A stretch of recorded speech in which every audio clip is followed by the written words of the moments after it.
Karen called cops on a bar, but she was drunk and screaming at staff. The neon sign above Rusty's bar flickered like a dying star, buzzing in the humid evening air. Inside, the jukebox blared a country tune, but it couldn't drown out the piercing shriek that sliced through the chatter. "You're all incompetent," a woman's voice thundered, turning every head in the room. Her name was Karen Whitaker, and she was a storm in human form. At 45, with platinum blonde hair teased into a brittle crown, she stood at the bar's counter, her manicured nails jabbing the air like daggers. The bartender, a wiry young woman named Mia, braced herself behind the counter, her knuckles white as she gripped the edge. Karen had been drinking for hours 3 martinis, 2 shots of tequila, and a glass of red wine she'd accidentally spilled on the floor. Now she was demanding a refund, a free round, and an apology for what she called the worst service in America. "You think you can treat me like this?" Karen slurred, her voice a mix of venom and vodka. "I'm calling the cops. This place is a disgrace." Mia, barely 22 and working her second job to pay for nursing school, tried to stay calm. "Ma'am, I'm sorry you're upset, but you've had a lot to drink. Maybe we can get you some water." Karen's eyes narrowed, her face twisting into a sneer. "Don't you dare patronize me, you little nobody."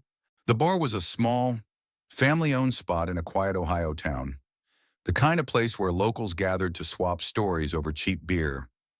Rusty, the owner, had run it for 30 years, pouring his heart into every scratched table and worn bar stool. Tonight, though, his haven was under siege. Karen's tirade had already driven 2 regulars out the door, and the rest watched in stunned silence as she yanked her phone from her purse and dialed 911. "Yes. Hello," she barked into the receiver. "I'm at Rusty's bar, and these people are harassing me.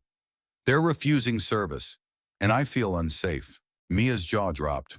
The other patrons murmured, a low hum of disbelief. Rusty, a burly man with a graying beard, emerged from the back, wiping his hands on a rag. "Lady, you've been screaming at my staff for an hour. You broke a glass and scared half my customers. It's time to go." Karen spun toward him, her heels wobbling. "Don't you tell me what to do. I'm a paying customer." The tension in the bar thickened, a storm cloud ready to burst. Karen's accusations grew wilder. She claimed the staff had targeted her, that the drinks were poisoned, that the bar was a front for something illegal. Her voice rose to a fever pitch, and when Mia gently suggested she lower her volume, Karen grabbed a coaster and flung it across the counter, narrowly missing Mia's head. That's when things started to spiral. Enter Tommy, a lanky regular who'd been nursing a beer in the corner. He was a mechanic by trade, quiet but sharp, with a knack for diffusing tension. He slid off his stool, his work boots scuffing the floor, and approached Karen with a disarming smile. "Hey, ma'am, why don't we step outside and cool off? I'll buy you a coffee down the street." His voice was calm, almost soothing, but Karen wasn't having it. "Get away from me, you creep," she snapped, shoving him hard. Tommy stumbled, catching himself on a table, and the room gasped. That was the first twist. Nobody expected Karen to get physical, least of all with Tommy, who was known for fixing neighbors' cars for free. The air in Rusty's bar crackled with unease. Mia's hands shook as she poured a glass of water, hoping to de-escalate, but Karen knocked it off the counter, the glass shattering on the hardwood. "You're all in on it," she screamed, her face red and blotchy. "I'm being discriminated against." Rusty had had enough. He stepped forward, his voice steady but firm. "Ma'am, you're leaving. Now, or I'll escort you out myself." Karen laughed, a harsh, grating sound. "Touch me, and I'll sue this dump into the ground." Outside, the faint wail of sirens grew louder. Karen's 911 call had worked too well. 2 police officers, Officer Daniels and Officer Lopez, pulled up in a cruiser, their lights painting the bar's facade in red and blue. The patrons exchanged nervous glances. Karen, emboldened, stormed outside, her purse swinging wildly. "Arrest these people," she demanded, pointing at Rusty and Mia, who'd followed her out to explain, "They're assaulting me." Daniels, a seasoned cop with a no-nonsense demeanor, raised a hand. "All right, ma'am. Calm down. Let's hear everyone's side." Karen launched into a tirade, her story a tangled web of half-truths. She claimed Rusty had threatened her life, that Mia had spiked her drinks, that the bar was a danger to the community. The officers listened, their expressions unreadable, but Mia noticed Lopez glancing at the broken glass on the ground and the overturned chairs Karen had knocked over in her rampage. Rusty spoke next, his voice steady but laced with frustration. "She's been drunk and disruptive all night. She threw a coaster at my bartender, shoved a customer, and broke a glass. I just want her out of here." Mia nodded, her voice small but clear. "I tried to help her, but she wouldn't listen. She's scaring everyone." Tommy, rubbing his shoulder where Karen had pushed him, chimed in. "I just offered her coffee, and she went off on me." Then came the second twist of voice from the crowd. It was Mrs. Delaney, a retired school teacher who'd been sitting quietly at a corner table with her knitting. She was in her 70s, with silver hair and a sharp gaze that could silence a room. "Officers," she said, stepping forward, her voice carrying the weight of authority. "I recorded the whole thing on my phone." The crowd parted, and Mrs. Delaney held up her old iPhone, its screen glowing with a video. "This woman's been terrorizing these folks for no reason. She's lying through her teeth." Karen's face drained of color. "That's not true," she sputtered. "She's making it up," but Daniels motioned for Mrs. Delaney to play the video. The footage was damning, Karen's slurred insults, her flailing arms, the coaster flying toward Mia, the shove against Tommy. The bar's patrons watched in stunned silence as the truth unfolded. Pixel by pixel, Karen's bravado crumbled, her hands trembling as she clutched her purse.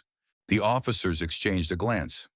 Lopez stepped forward, her tone calm but firm. "Ma'am, you're under arrest for public intoxication and disorderly conduct. You've caused a scene and damaged property." Karen's eyes widened, her voice rising to a shriek. "You can't do this, I'm the victim." But Daniels was already cuffing her, guiding her toward the cruiser as she kicked and screamed. The bar's patrons erupted into murmurs, some relieved, some indignant, all processing the chaos. As the cruiser pulled away, Karen's silhouette slumped in the back seat, her voice muffled but still defiant. Inside Rusty's, the tension began to dissolve. Mia sank onto a bar stool, her hands still shaking. Rusty clapped her on the shoulder, his gruff voice softening. "You did good work, kid. We'll clean this up." Tommy, ever the peacemaker, offered to help sweep the broken glass, and Mrs. Delaney tucked her phone away, muttering about people who think they own the world. But the night wasn't over. Word of Karen's meltdown spread like wildfire through the town's gossip channels. By morning, the local Facebook group was ablaze with posts about the lady who tried to shut down Rusty's. Some called her a bully, others pitied her, speculating about what drove her to such extremes. A few days later, a grainy photo surfaced online. Karen, red-faced and disheveled, being led to the cruiser. The caption read, "Justice at Rusty's, don't mess with our bar." The fallout was swift. Karen, a real estate agent with a polished online persona, saw her business tank. Clients canceled appointments, citing her unprofessional behavior. Her social media pages were flooded with comments, some cruel, some simply honest. You can't treat people like that and expect no consequences. Rusty's, meanwhile, became a local legend. Patrons poured in, leaving generous tips for Mia and sharing stories of their own run-ins with entitled customers. The bar even started a wall of fame, where they hung a framed coaster with the words "Surviving Karen" scrawled across it. Karen's fate wasn't just a public shaming, though. In court, she faced fines for the damage and a mandatory community service sentence, cleaning up the very streets she'd disrupted that night. Whispers around town said she'd moved away, unable to face the stares and snickers. But the real sting was quieter, more personal. Karen had always prided herself on being respected, but her actions had stripped that away. leaving her to confront the wreckage of her own making. Rusty's bar, though, thrived. Mia used her tips to buy new scrubs for nursing school, and Tommy fixed Rusty's old pickup for free. Mrs. Delaney became a quiet hero, her video a reminder that truth has a way of surfacing. The bar's jukebox played on, the neon sign flickered a little less, and the town learned a lesson: karma doesn't always scream, but it always shows up. What do you think? Did Karen get what she deserved? Or was there more to her story? Share your thoughts below.